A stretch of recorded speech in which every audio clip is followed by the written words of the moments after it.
guys, welcome to a new video. Motic here. So today we are looking over this deck. This is my main deck. It has got me up to 4,625 trophies. I'm playing it a lot differently now. I used to just throw down the expo and try and back up, but now what I do is I try to defend whatever they throw down first, and then I try and counter with them with the expo. Like for example, what I was losing to a lot of the time was either Royal Giant, you had Golem, you had what else did I lose to? I lost to just any tank that was thrown in front of my expo pretty much. I mean, if they got the good backup behind the tank and they didn't throw down something super on the other side, you know, like they would definitely get my expo down. But what I do is I wait now before I'll actually place down my expo. It's like, it's really weak kind of unit, but it does a lot of damage, and obviously it can take down their tower just in one good expo. So you really want to get that down. You really want to try and save up elixir and just try and get that elixir advantage and then put your expo down.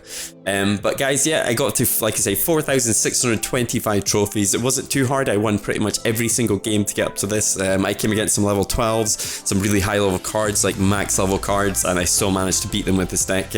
All it takes is practice. It just you can't just play this deck once and lose and think, oh yeah, this deck sucks, you know. So you have to really play this deck. You have to play. I think that's the problem with a lot of people. I think that what they do is they just constantly change decks and they don't stick to the same deck. You need to, I think, stick to the same deck, practice with it, just kind of like learn everything what to do with it.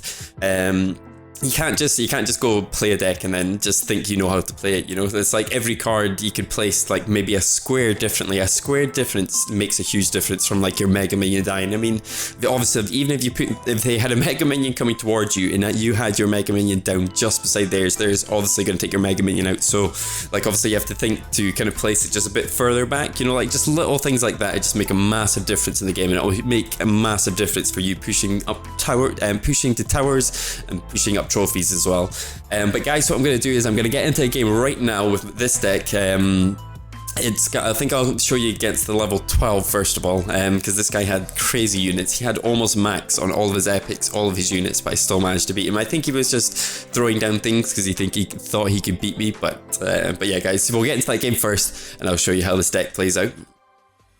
Right guys, so we're just getting to the first game now. We're against Photo Surgeon. He is from Heroes. I put down the Cry Face because he's level 12 and I just felt he was going to beat me, but threw down his giant at the start, so that's really good for me. I want to get that giant. I want him to play that giant as soon as possible so I can kill it, so I can get my expo down and then back. Normally what happens is I put these two dragons down, and what they do is they actually back up my expo, but he gets a nice fireball in here. He managed to take I don't know if that was actually a good fireball because he only got my tower and my my Inferno Dragon as well, just down to a little bit less HP. But you can see here what I do is I put the Skeleton Army just in front of the expo just to back up. I thought he was going to push something down there, but he didn't in the end, and I managed to get quite a bit of damage on his tower. His bowler is coming forward, but what I'm going to do is I'm going to Mega Minion here just at the back, just so when the bowler just does eventually come forward, the Mega Minion will kill the bowler. He looks to put he puts down a witch in the back, so I mean, the witch doesn't do a lot of damage, I'd say. It just does a lot of AoE damage to lots of little units, and it takes a long time to kill something. It doesn't really do much to towers either, but he does get a good hog in here, big push coming through. So as this hog gets to my furnace there, what I do is I put down the ice spirit there just to slow down the hog, and that normally kills the hog. Well, it doesn't kill it, but just stops him from doing massive amount of damage to the furnace as well as the tower. So yeah, he goes for a giant down here, and what I do is I put the Inferno Dragon, I wouldn't put it right next to the giant. You have to put it kind of midway just so he can't throw a Mega Minion or something down along that lines to kill your Inferno Dragon straight away. So he does a fireball there, but he actually just hits my tower and doesn't hit anything else. So I get a full expo in here. You can see he has 0 elixir, and I managed to get to his tower and destroy his tower. My tower is at 1400 HP still, but I've got a full expo sitting just in front of it, of my tower there, and you've also got like a furnace just in the middle of it as well. I mean, he puts his bowler down, so and that ice wizard is level 4, so that's just a crazy ice wizard as well. It just does looks like it just does so much damage. I mean, I've come against a max ice wizard before, that just destroys me. It's just like they just got so much HP and they just do so much damage as well. It's just so overpowered legendary cards. I mean, they must make such a huge difference. up at like the higher trophies, like 5.3k, 5.1k, 5.2k. But yeah, he gets his princess down here. I've got 1000 HP still on my tower, and I get arrows down there as well. I get the Inferno dragon down, as well as the Mega Man, as well as the skeleton army as well, so that just destroys his giant in no time. And he actually uses his zap on my Inferno dragon as well, so yeah, that's it. That's pretty much a good game. This is quite an easy match. He goes for his hog as well. There's 2 seconds left, 1000 HP. He's never going to get that down, so he just didn't play that well, I don't think. He had the units, he had the strength of the units. I don't know about that unit combination as well with the witch. I just don't think the witch is really strong at the moment, but guys, what I'm going to do is I'm going to get into another game, and then we'll see how the spec plays out a bit more. Right guys, so we're getting to the Zap Bait deck, so he's running goblins, minion horde, you know, miner, all those kind of things. He's also got Inferno Tower as well, which if they place that properly, they can take down my Expo. Normally what I do is I use the log, I time it normally a little bit better than this. You got a little bit of damage on my tower at the start, but I normally try and time the log to kill the goblins, because they can easily get taken out by log even before they get hit off, but you just need to time it properly.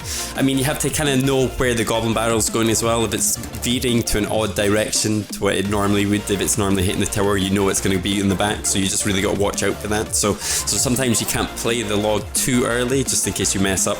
He gets a nice Inferno Tower down here. He managed to take on my Expo, so what I have to do now is I have to pretty much lure out that Inferno Tower, or what I do is I have to get the skeleton army in front of my Expo to take the damage from the Inferno Tower.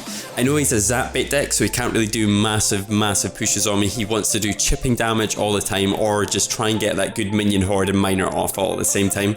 What a lot of people do is they tend to fireball my my furnace, which I don't think is a really good trade, because you already get a few shots off with the furnace before I mean, I think it does more damage, the furnace, those fire spirits that come out of it, even when it's fireballed, than the fireball does the tower, so and I think it's just a little bit of a waste, because you can always back up with that little bit of furnace damage, you can always back up like an Expo or something along that lines. So you can see here he plays pretty well actually. He puts down his barbarians, he also gets the princess down as well. He zaps my skeletons there, but I managed to get a freeze just on the barbarians there, and we're definitely going to take this tower down, or at least do a huge amount of damage to it. He goes for the goblins on my Expo. I think I just leave that because that costs 3 elixir, and that puts me ahead in elixir, as you can see. So I get the furnace down here, so he's going to try and get the miner into the furnace, but actually the fire spirits came back to the miner, which isn't such a good thing, because that furnace stays alive for so much longer. I mean, he has got fireball there, and he has put his princess down. You don't really, because I know he has minion horde, I definitely do not want to use any sort of arrows on that princess. You kind of got to just kill it with Mega Minion or wait with something like that, because if you use those arrows too early, he will definitely take down your tower. You will not be able to defend the constant minion horde and then the goblins straight afterwards. I mean, you've got log for the goblins, but for the minion horde, you've got no way of taking that out unless you get a really good furnace off, and better players tend to actually dodge my furnace rather than actually just throw their minion horde into my furnace pretty much. But you can see here there's 644 HP left in the tower, 10 seconds to go. All you have to do is just defend his attacks, get your Expo down, defend against that Inferno Tower, and that's pretty much the game. Pretty much, it's really easy to play against. There's only 1 second, and that's it. Pretty much game over. That was at 4,560 trophies or something like that. But yeah, guys, that is the deck. I definitely give it a go. Just practice with it. I mean, just watch me play it on stream as well. If you want to come watch my stream, that would be awesome. But yeah, guys, that is the deck. What I'm going to be doing is I'm going to be doing a crazy amount of grand challenges. I'm going to do a video, I think, with 10, 12 win, hopefully, grand challenge openings.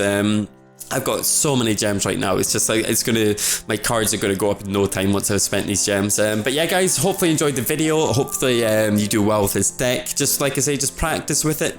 I mean, you don't even have to play my deck. If you want to just play your own deck, and like I say, just practice a lot with it. Just try and counter things, learn how to counter things, and you'll definitely win. I mean, you have to know what like the current meta is, I guess, at the moment, so like there's a lot of Royal Giant out there, there's a lot of Zap Bait decks, like there's even Giant Bowler out out there, you know, like all those kind of cards, you have to have counters for each of them. So it's like you kind of have to think, is your deck revolving around that as well? And I feel my deck pretty much kind of ticks all those little boxes. So but like I say, it's not an easy deck to play. You need the high level cards for it. Once I get these cards up a lot higher, and I'm sure I can push it way higher than I am at the moment. But yeah guys, hopefully you enjoyed the video. If you want to like and subscribe, that would be awesome, and I will see you next video guys.